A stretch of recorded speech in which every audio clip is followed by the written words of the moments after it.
नमस्कार लाडक्या बहिणींनो, तुमच्यासाठी एक आनंदाची बातमी आहे। लाडकी बहीण योजनेअंतर्गत आता 6वा जो हप्ता आहे तो कधी मिळणार लक्षात घ्यावा।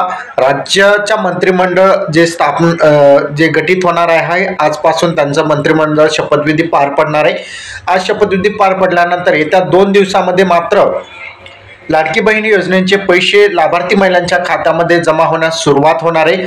आता विविध मंत्रिमंडळांचे पदे ज्यामध्ये असतील आणि त्यामध्ये महिला व बालविकास मंत्रिपद सुद्धा त्यामध्ये असतील आणि त्यामुळे आता महिला व बालविकास मंत्रिपद कोणाला मिळणार आणि त्या अंतर्गत त्यांनी जे आदेश जे आहे प्रशासनाला कशा प्रकारे देतील त्यानुसार येत्या 2 ते 3 दिवसामध्ये आपल्याला तुमच्या सर्व महिलांच्या खात्यामध्ये जे पैसे जमा होताना आपल्याला पाहायला मिळणार आहे।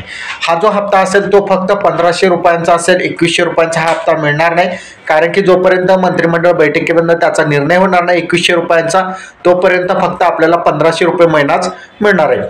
मग 6वा हप्ता 2 ते 3 मध्ये जमा होण्यास सुरुवात होणार आहे। जर तुम्ही लाडकी बहीण योजनेची लाभार्थी असाल, या व्हिडिओला लाईक करा, चॅनलवर नवीन असाल चॅनलला शेअर करा। धन्यवाद।